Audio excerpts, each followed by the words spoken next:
अभी मैं lake conservation and management authority की बोट में हूँ और अभी हम डल लेक के बीचों बीच है और यहाँ पे हम एक स्टोरी के लिए आए हैं और पहली बार हिस्ट्री में ये हो रहा है कि यहाँ पे डल लेक के अंदर जो भी हाउस बोट्स है उनका जो भी सीवेज डल में जाता था तो लोग काफी परेशान थे उससे।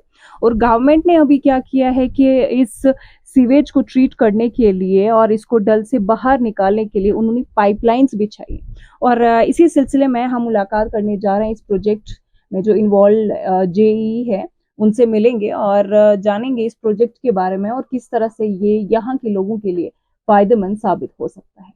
We have with us AEE Tanveer Ayub. Thank you so much sir हमें टाइम देने के लिए। Thank you. सबसे पहले मैं आपसे जानना चाहूंगी कि काफी सालों के बाद डल में जो लोग रह रहे थे इनकी मांग थी कि ये जो सीवेज ट्रीटमेंट है या जितना भी गंद निकलता है हाउस बोट से उसको जो है यहाँ से निकाला जाए, यहाँ का फ्लोरा फौना है उसको प्रिजर्व किया जाए। तो एक बहुत बड़ी डेवलपमेंट आपके डिपार्टमेंट की जानिब से हुई है, तो किस तरह से इस डेवलपमेंट को देखते हैं आप? जी मैम, पहले तो आपका शुक्रिया कि आपने यहाँ आया, आपने हमसे बात की।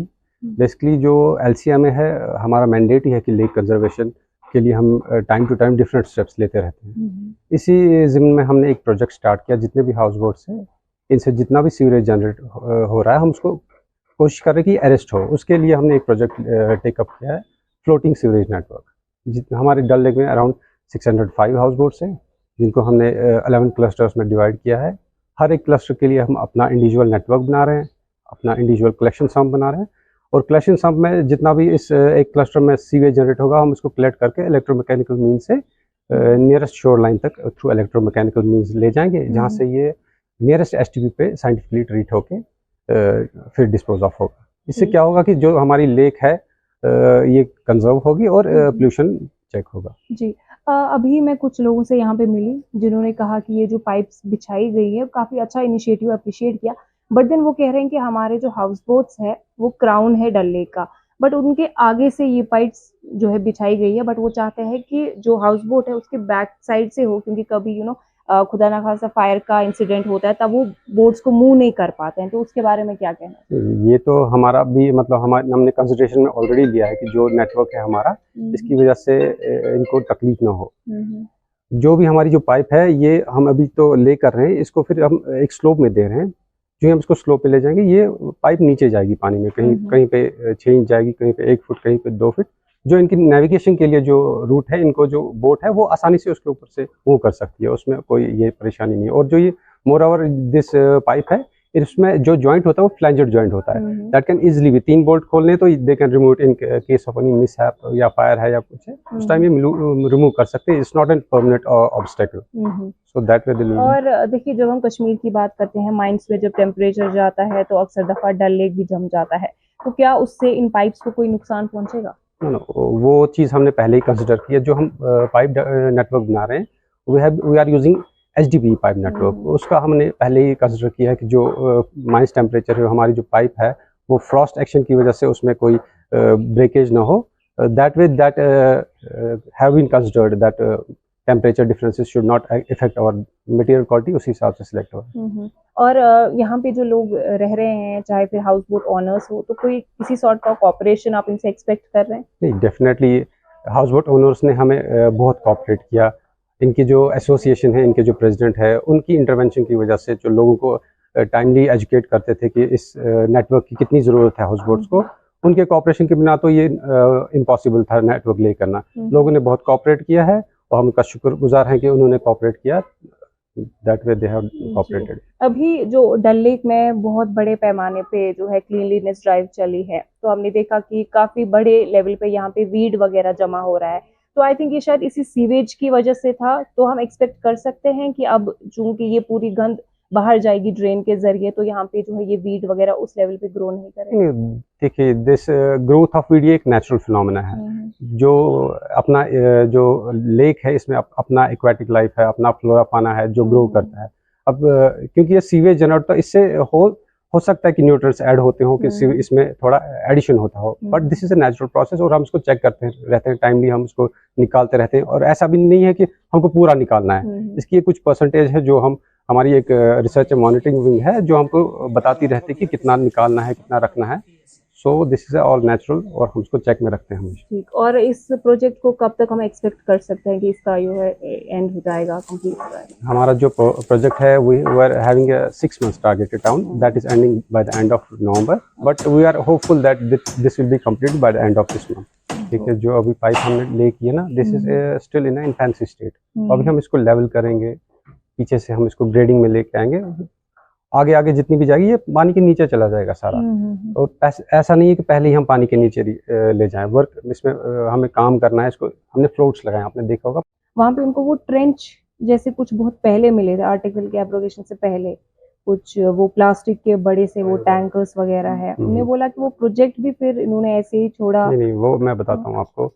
जो वो प्रोजेक्ट था वो इन्होंने पायलट बेस्ड पे लिया था। पायलट इन द सेंस कि वो फर्स्ट ऑफ इट्स काइंड था। वो बायोडाइजेस्टर हमने हाउस बोट्स के अंदर इनको लगाए थे। उसको जो फिर चलाना था, इनको जो ऑपरेशन मेंटेनेंस था, वो ये हाउस बोट ओनर्स खुद से चलाना था। इन्होंने क्या किया कि इनको लगता था कि इसमें खर्चा आ रहा है, इसमें बिजली का बिल है, वो इसमें जो एक्सपेंसेस है, ये क्या करते उसको बाईपास करते थे।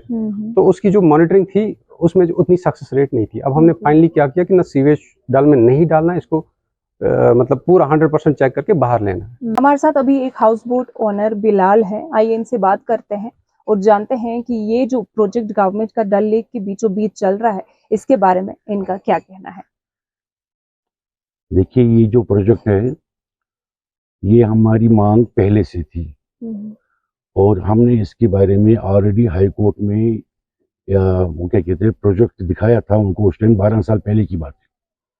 तो उनको हमने उस टाइम बताया था कि आप इस तरह से ड्रेनेज को इस्तेमाल कर सकते हैं, मगर उसके बाद उन्होंने ABCD वो ये करके बहुत सारा टाइम निकाला और अब हम देख रहे हैं इस साल इन लोगों ने ये काम शुरू किया। बहुत अच्छी बात है, बहुत अच्छी बात।